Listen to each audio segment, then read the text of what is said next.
Hello everyone, welcome back to Durbanites FPL Game Week 34 review, Game Week 35 preview. Just 4 weeks left in this season, and after a big double game week, let's start with the table. Mobin comfortably on top now, more than 20 points in the lead after a great big week coming up, playing a good wild card. Still a lot of space between teams between 1 and 4, so anything can happen, but it's going to take a bit of work. In the meantime, middle of the table, the battle is still on 5th, 6th, 7th, 8th, 9th. Look at the movement that's happening there. 10th as well. Every single game week is going to count towards the end of the season.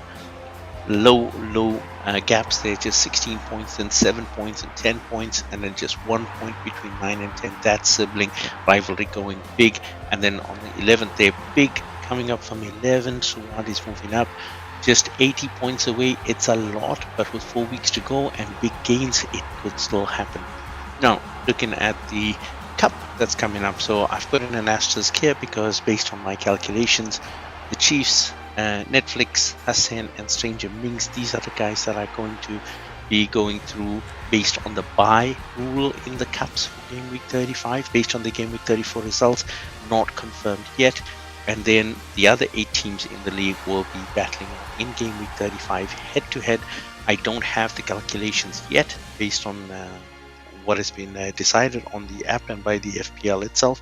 So waiting to find out. But when I do, I will try and post on that. So make sure that you guys are also on our chat. Then after that, it will be a straight knockout. 8 teams going head-to-head in Game Week 36. Then 4 in Game Week 37. And then the last 2 Game Week 38 to find out who will be the cup champion. So look forward to that one. In the meantime, going into the Game Week 34 review, looking at the player selection, Mo Salah finally gets back up to 100% ownership for that game week. Didn't do too badly. 8 points is nothing to sleep on. Then you got Alexander Isak as well, not really performing that well, but owned by 11 out of 12 managers, and Jacob Murphy making a comeback, 2/3 of the managers counting on him. Quite a few differentiators as well. Goalkeepers to the fore, Jose Sa and Martin Flecken definitely coming up there. Jose Sa owned by 1 and just getting 12 points, and Martin Flecken owned by 3 managers getting 13 points in that, including an assist as well as bonus points. Ryan Sessegnon was outside, owned by 1 manager, 11 points coming up there, really good. And old man Dan Burn coming up, 1 manager having faith in him, paying back with 13. So really good differentiators this week. Now, looking at the hits and misses from this week, a lot of defensive points coming in there. Not a lot of goals in many matches, a lot of clean sheets. So Mubs, myself, Sax, Fatih, Squish, our queen of defenses, and Suad all pulling stone walls. On the striker side, those going with Cunha, Isak double did really well. Myself, Sax, Azra and Suad doing well. And for the captaincy on Cunha, Mubs goes over 30 points to get himself an Elite Striker award. No misses this week as well, so it looks like we're all good. Looking at what our best possible team selection would have looked like, Flecken, of course, getting the number 1 jersey, then 8 Nuri, Burn, and Sessegnon. Look at that defensive backline. Then Luis Diaz, Enzo Murphy, Iwobi, and Salah. Not fantastic returns from the midfielders this week, at least not those that were owned by our teams. Then Cunha coming really good with his 15-point earning the captaincy armband 30. Nicholas Jackson on his comeback scoring as well. And then you can see the bench there, Kukurea, Strand Larsen, and Livramento filling up the gaps. With Jose Sa on the bench with 12 points. No assistant managers played this week, so no one to mention there. 119 points excluding the bench. 148 with a very strong bench this week, 29 points. Total cost 89.6 at this moment in time. Very affordable for sure, including Salah, of course. Now, looking at the fixture rating for the week coming up, just 4 weeks left. This week, you're looking at a lot of teams in the lower half versing each other as well. If you look at Southampton, you can see they've got Leicester. After that, they've got City. Then they've got Everton. And they finish off, if I'm not mistaken, against looking at Fulham here or West Ham. So really not great fixtures now, pitting top teams against bottom teams. But you're looking at Manchester City with a fairly good run towards the end of the season. Nothing else for them to focus on right now, except the FA Cup final that will be right at the end of the season. So we're not playing any more games at this moment in time. Tottenham might do a bit of rotation as well. They are still in the Europa League. As a Manchester United, look at some rotation within those teams.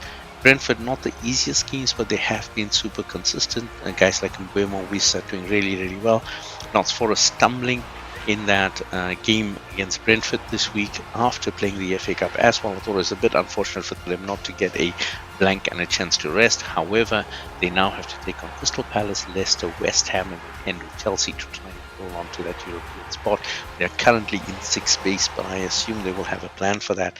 And Aston Villa, again, nothing much to play for here except the end of the season and holding on to their European spots. But they've got a good run. Fulham, Bournemouth, Tottenham, and Manchester United. The latter two definitely more concerned right now on European games and that final. So look at a lot of rotation there. Now, teams that to be cautious with: Arsenal, it's a very tough game coming up against PSG. Tough games coming up against Liverpool, Newcastle as well. Defending a second spot, but also not really concerned. They will not drop out of European contention this year, and they have a very, very big game coming up against PSG this week. So look again for a lot of rotation in that team. Some of your staples might not play at all. Then looking at Brighton, tough games as well coming up. Liverpool, Tottenham, Newcastle as well in that last 4. Same with Crystal Palace, although Crystal Palace have been battling, but don't forget that they will also have an FA Cup game. They're only playing 1 game a week now until the season ends, and then will culminate in that FA Cup final. But they might be looking at resting some players. Mateta is not a bad shout, as well as Ismail Assar, Eberechi Eze as well, and maybe Daniel Munoz if you are still faithful to him. Looking at Newcastle, also tough games to end the season if they want to hold on to that European spot. Chelsea and Arsenal coming up, they might get away a little bit because of European engagements for all of those teams. And then finishing off with Everton. Just a note on the guys that are looking to pick Liverpool as well. Already a note from Arne Slot has come out saying that he will do some rotation in his team selection now that the title is secure and Liverpool don't have anything else to play for this season. It's not that they're looking to lose, but look at some other players coming in to fill in the gaps. Look at some of the strikers getting a chance, some of the youngsters getting a chance. At the same time, I think Mo Salah will still stay in. He has some personal records that he is also chasing down, including the battle for that golden boot, so I don't think he will give that up. But definitely some of the other players, Diogo Jota as an example, Cody Gakpo, etc., might be getting a break. So just think about that in your team selection as well. Now, looking at the players we're looking at, Edison is still highly doubtful, but good games coming up if you have him in your team. Sanchez from Chelsea has also picked up a bit of a knock, so he's looking doubtful. Pickford's a good one for this week for Everton. Definitely Edison, even though he might be doubtful, good picks for the next 2 weeks. And then Flecken doing really well for Brentford, so he should get a mention. A lot of players out as well. Gabriel Martinez, Hall, Stones, and Tarkowski out as well for Everton. Looking at Alexander Arnold for Liverpool, again, bear in mind that he might be rotated, but definitely one who could score. Same for Kirkes, Kukurea, Milinkovic, Guardiola, Aina. All of them, sorry about that, Milinkovic is there twice, but all of them are definitely goal scoring threats as well. And an opportunity for a clean sheet, so definitely keep an eye out on that. Now, looking at the midfield, Rodri's still out, Madison's picking a bit of a knock, and Son is still highly doubtful. Either way, with Spurs having a return leg against Bodo Glimt, they might decide not to chance them. Marcus Rashford's picked up a severe knock. He's highly doubtful, which means that Ollie Watkins could get a lot more game time, considering there's nothing else for Aston Villa to play for, except for their European spot.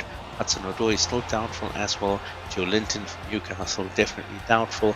And rumors are that he might be out for the season. So for now, just marked as doubtful, but he might not get a game for the rest of the season as well. And Bergwijn as well from Spurs, definitely doubtful for this week. So looking at Salah and Diaz, a possibility to pick for this week. Salah, I would think, is more of a confirmed hit than Diaz, depending on how that goes. Ilanga and Gibbs White from Forest. Newcastle still trying to protect that European spot. So Gordon, Murphy and Barnes, the same note as last week, that Barnes might get some limited minutes based on the rotation with Gordon and Murphy. Brennan Johnson's done well also in Europe for Spurs. Again, a player that might be rested, not entirely sure, but he is on a goal scoring spree at this moment in time. Enzo from Chelsea, McNeil from Everton is back, so maybe a pick that you want to look at. De Bruyne from Manchester City, looking at finishing off his tenure here. 4 games left before he leaves the Premier League. Might want to make it special. Mbeumo's doing super well and consistently, so definitely one that you might want to look at. And Morgan Rogers from Aston Villa. Again, Villa have a fairly good run. They want to hold on to European spots. They're going to fight hard, so expect them to go big in these last 4 games. And then looking at forwards, again, the injuries are quite heavy. Havertz and Gabi Jesus still out, probably not going to see any action this season. Haaland is making his way back, but he is still highly doubtful, might not play this week and might get a few minutes next week. Xerxes out for United, as is João Pedro for Brighton. Solanke's picked up as well. Again, a lot of these knocks for Spurs might not be knocks, but just a way for Spurs to actually relieve that rotation and make sure that other people get to play. And Muniz is definitely out for Fulham. So that means Alexander Isak, even though he might not have the most favourable teams, he is a class act and a really good consistent striker this season, so you might look at him. Same for Matthias Cunha. Beto for Everton is a good one considering the fixtures coming up, as does Jamie Vardy. So Leicester might not win, but scoring is very possible. He might get on the score sheet. Chris Wood not having a good game yesterday, but chances are that he could get some goals for Nottingham Forest as they look to secure the European spots. Omar Marmoush for Manchester City is still the #1 striker currently until Erling Haaland is back in town. Richarlison might get a go now that Solanke is doubtful. On the other hand, he might still be rotated just in case he's needed for next week's game. Not entirely sure. He does need some game time to get back after his return from injury. So one that you might want to do as a differentiator. Same for Wissa for Brentford as well, and then Ollie Watkins against Aston Villa. He's going to get minutes. Whether he gets goals or not is anybody's guess, but that's what we have in terms of suggestions for this week. Looking at the assistant managers, just 3 that we're calling out. David Moyes have a good chance of getting at least some draws and or wins with his team. Same for Ruud van Nistelrooy, looking to finish at Leicester at a high. Good fixtures finally for them. Ipswich, Southampton coming up. A chance for them to really get some goals and try and finish high this season. And then Pep Guardiola will also have 2 good fixtures in the next 2 weeks. A chance for you to play that assistant manager and get points. Not much table bonus available with this end of the season, but it is what it is. 10 points and 20 points over a couple of weeks still really help. Now looking at the chip strategy, just 4 weeks left at this moment in time. You're probably sitting with your bench boost, triple captain, assistant manager if you've used your free hits and wildcard so far.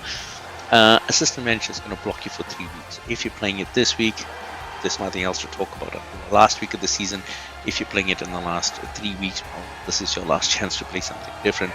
If you want a bench boost and triple captain, you can play. No good options this week for triple captain. You might want to consider triple captain next week for Omar Marmoush against Southampton.